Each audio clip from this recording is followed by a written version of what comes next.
오늘 베드로전서의 마지막 본문입니다. 그래서 베드로전서의 끝인사라는 제목으로 오늘 말씀을 같이 나눠보려고 합니다. 8절과 9절은 우리가 지난 주일에 이 말씀을 나누었죠. 진리에 굳게 서고 순종으로 맞서라. 우리가 영적 전쟁에 어떻게 우리가 임해야 하는가라는 부분을 설교했기 때문에 그 부분을 제외하고 남은 부분을 가지고 오늘 좀 본문을 들여다보려고 합니다. 베드로는 이 서신을, 이 편지를 마무리하면서 이 편지를 받는 당시의 성도들의 형편과 상황은 여러 가지 어려움, 시련, 핍박 이런 것들을 겪고 있었다고 했습니다. 그러니 그들에게 여러 가지 어려움과 시련과 시험을 당하고 있지만 굳건하게 너희들이 서 있기를 바란다. 그런 권면을 끝으로 하는데요. 무엇보다 마귀의 공격에 쓰러지지 말고 믿음을 굳건하게 하여 대적하라. 이렇게 말하고 있습니다. 영적 전쟁을 통해서 성도가 구원을 잃어버린다거나 생명을 잃어버리는 것은 아니라고 했습니다. 비록 마귀의 공격은 굶주린 사자같이 맹렬할지라도 성도의 삶은 하나님의 보호하심 가운데 있음을 분명히 베드로 사도는 그런 위로의 메시지를 주고 있는데요. 이런 맥락에서 10절을 보시면 모든 은혜의 하나님 곧 그리스도 안에서 너희를 부르사 자기의 영원한 영광에 들어가게 하신 이가 잠깐 고난을 당한 너희를 친히 온전하게 하시며 굳건하게 하시며 강하게 하시며 더를 견고하게 하시리라. 비록 고난의 때 성도는 인생의 밑바닥을 경험하며 잠깐 큰 좌절과 아픔을 겪게 되겠죠. 겪게 될지도 모릅니다. 근데 그 밑바닥에는 우리를 떠받치고 있는 하나님의 무한하신 사랑과 은혜가 있음을 전하고 있는 것입니다. 그러니 이 여러 가지 시련, 시험으로 인하여 성도가 고꾸라지는 것이 아니라 하나님의 은혜와 사랑이 그를 이렇게 떠받치고 있어서 견고하게 하시고 굳건하게 하시고 강하게 하시고 그렇게 온전하게 하나님이 섭리하시고 인도하신다는 것입니다. 이건 많은 성도들의 경험이고 또 베드로의 체험이기도 하고 심지어 우리의 실패와 약함까지도 하나님은 온전하게 하고 굳건하게 하는 기회로 삼으신다는 것이죠. 베드로는 실패를 경험한 사람이잖아요.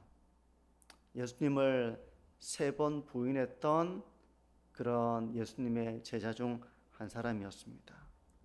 그래서 예수님을 부인하고 나서 베드로는 다시 그물을 잡고 전직 어부의 삶을 살아가게 되는데 예수님께서 그런 베드로를 다시 찾아오셔서 그를 온전하게 하시고 그를 굳건하게 하시고 그를 강하게 하셔서 다시 주님의 사명을 감당하도록 하셨습니다. 근데 이것은 베드로만의 경험이 아니고 모든 성도를 향한 동일한 하나님의 은혜이며 사랑인 것입니다. 그래서 굳건하게 하시고 강하게 하시고 온전하게 하신다는 것이죠. 이 베드로를 돌이킨 것은 바로 주님의 사랑과 주님의 은혜였습니다.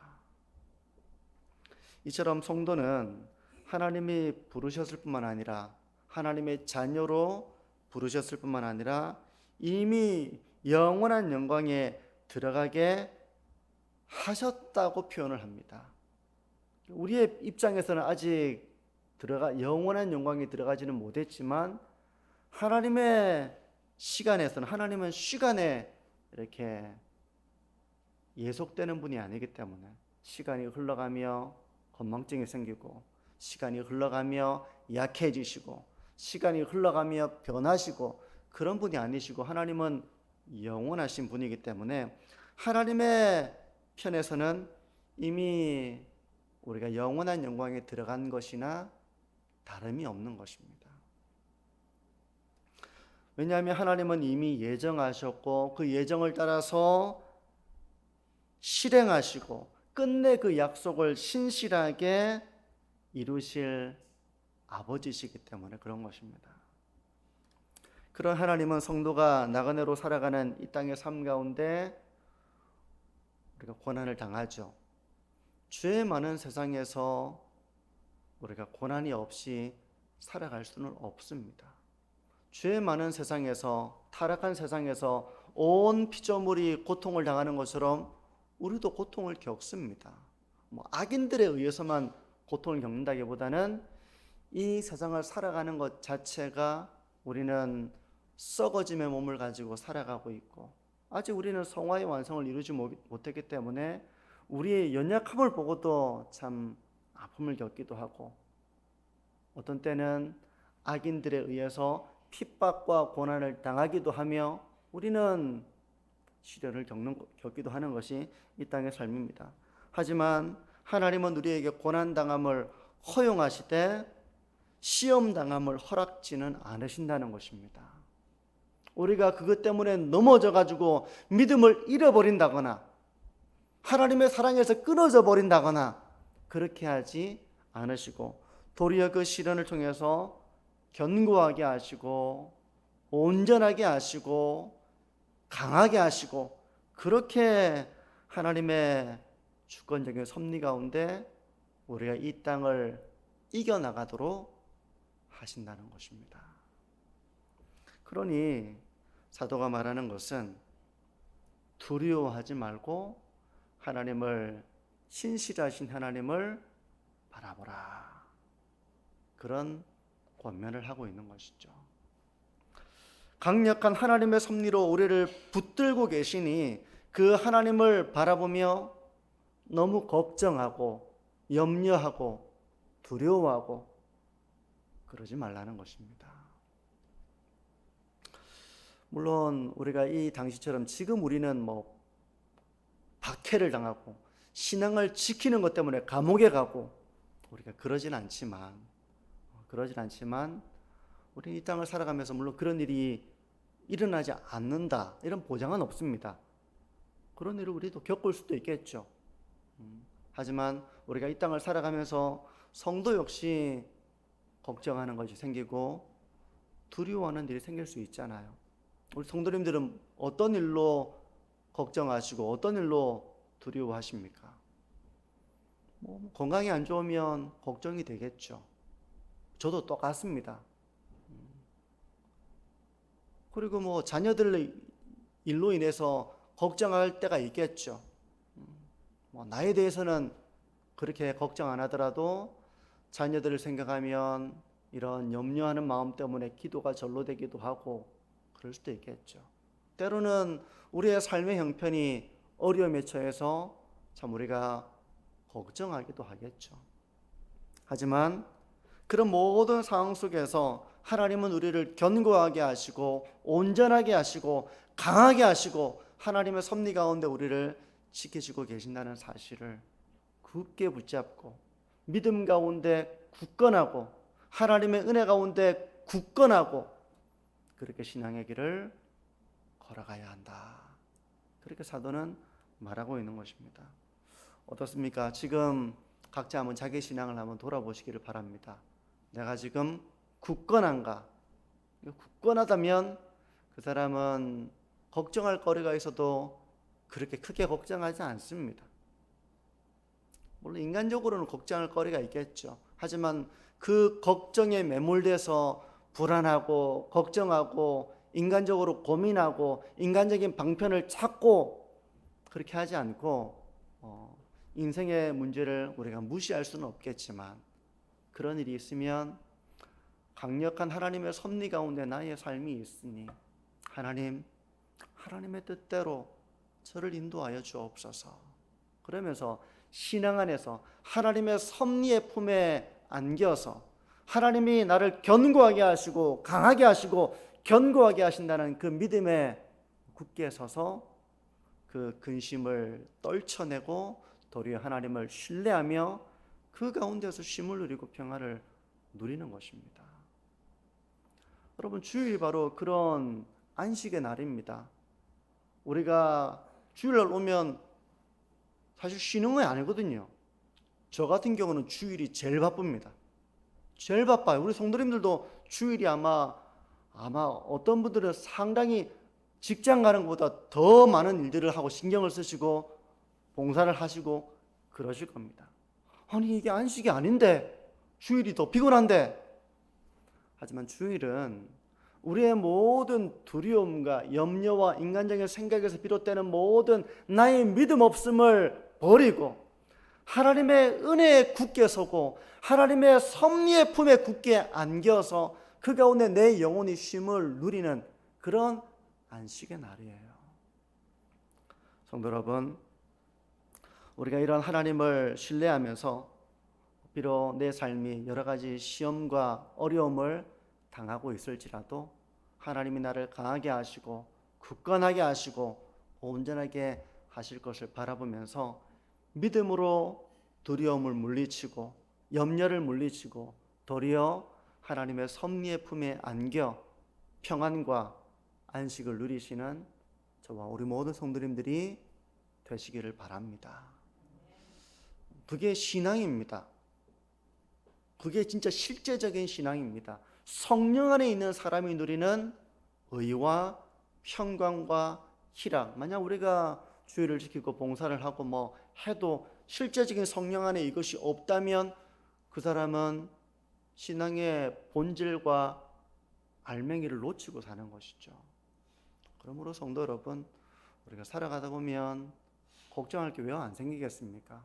뭐 나한테는 없다 하더라도 가족의 일로 또 어떤 교회의 일로 여러 가지 일들 때문에 우리는 염려하기도 하고 그런 두려운 순간들을 맞이할 때도 있겠죠. 하지만 그때 우리를 강하게 하시고 견고하게 하시고 우리를 붙드시는 하나님을 우리가 바라보고 의지하는 가운데에서 두려움을 떨쳐내고 주 안에서 참된 쉼을 누리시는 그런 믿음의 길을 우리 모두가 걸어갈 수 있기를 바랍니다.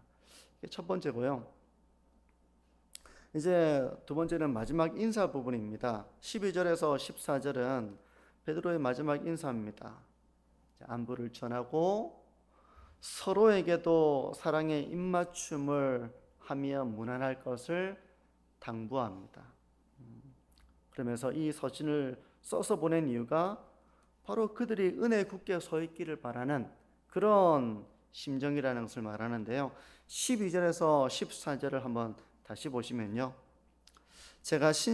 내가 신실한 형제로 아는 실로안으로 말미암아 너희에게 간단히 써서 권하고 이것이 하나님의 참된 은혜임을 증언하노니 너희는 이 은혜에 굳게 서라. 택하심을 함께 받은 바벨론에 있는 교회가 너희에게 문안하고 내 아들 마가도 그리하느니라. 너희는 사랑의 입맞춤으로 서로 문안하라. 그리스도 안에 있는 너희 모든 이에게 평강이 있을지어다. 먼저 12절 마지막 부분에 보게 되면 너희는 이 은혜에 굳게 서라. 이 은혜에 굳게 서라. 이렇게 말하고 있습니다. 우리가 서야 할 것은 은혜 위에 굳게 서는 것입니다. 어떤 우리가 성공의 발판 위에 굳게 선다거나 상황이 호전되는 것 위에 굳게 선다거나 하는 것이 아니라 은혜 위에 굳게 서라는 것입니다.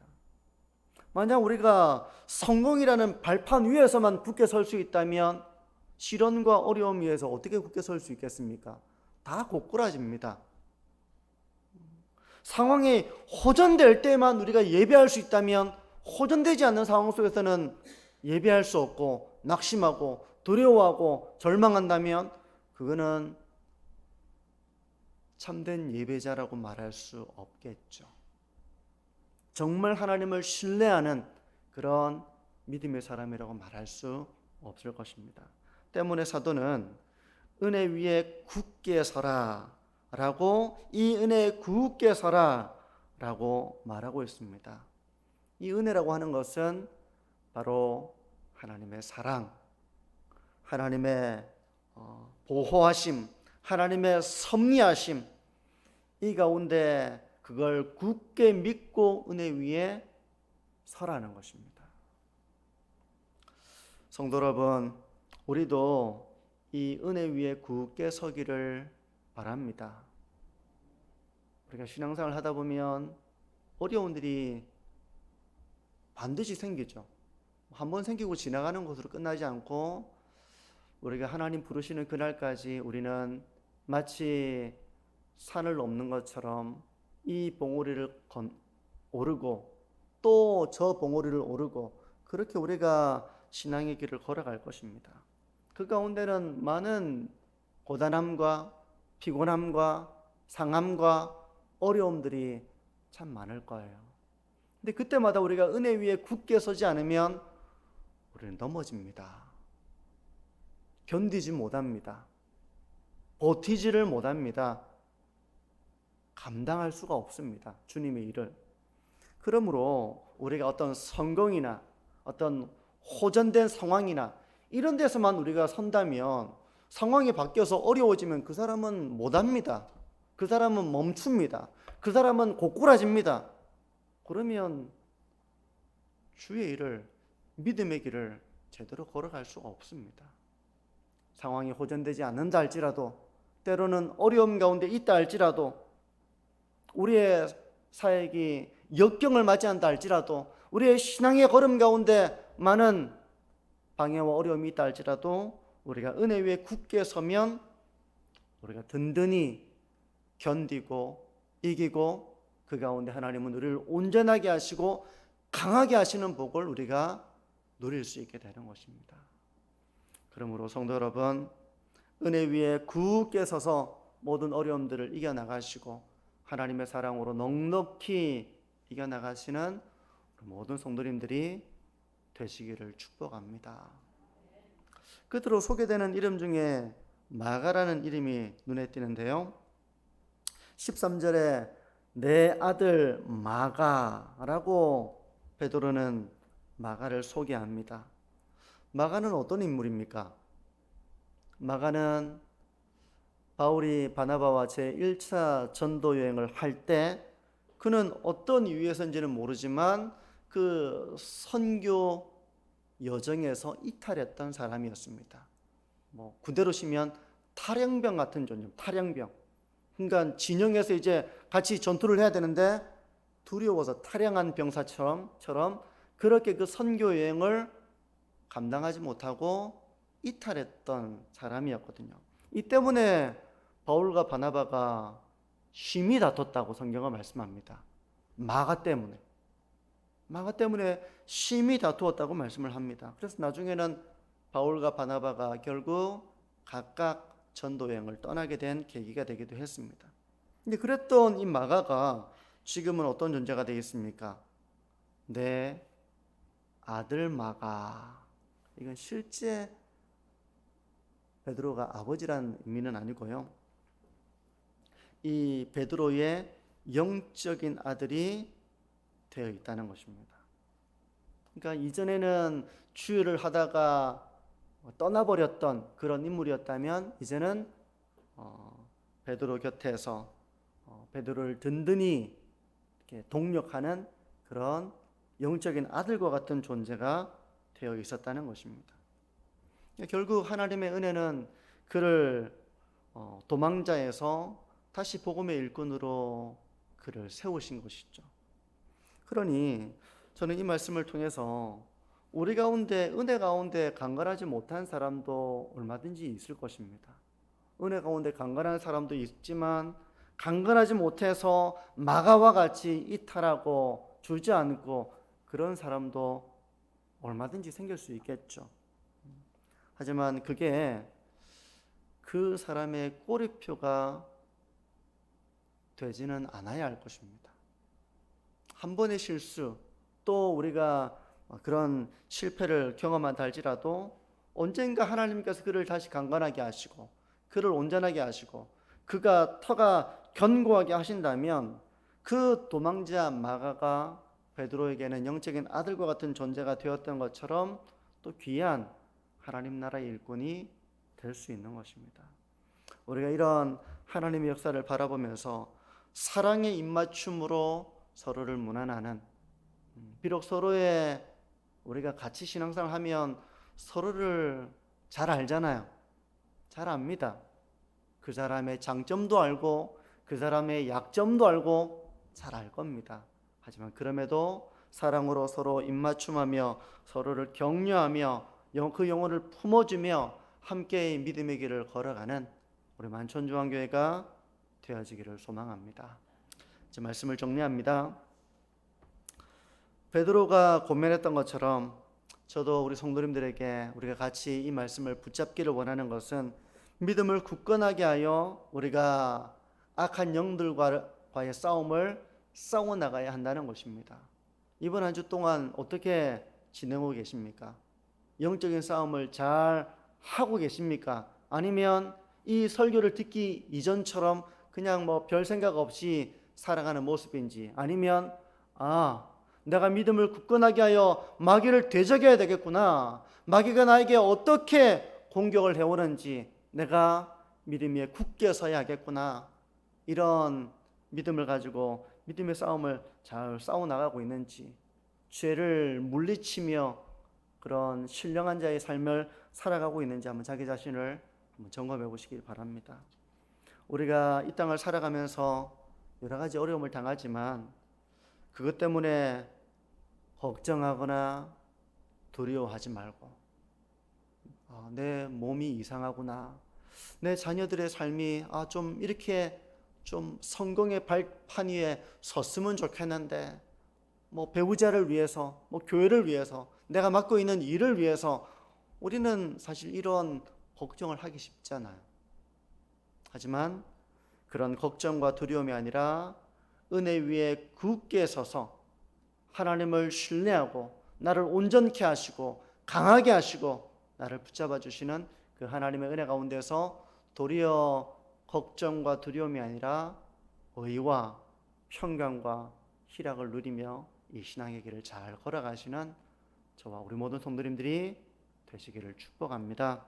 그리고 이 은혜 위에 굳게 서서 우리가 하나님의 섭리를 바라보고 끝까지 하나님을 신뢰하고 의지하는 삶 가운데에서 나그네 인생길 가운데 때로는 지칠 때도 있고 고난할 때도 있지만 하나님의 은혜와 사랑으로 넉넉히 이겨나가시는, 끝까지 신앙의 길을 아름답게 잘 걸어가시는 저와 우리 모든 성도님들이 되시기를 바랍니다.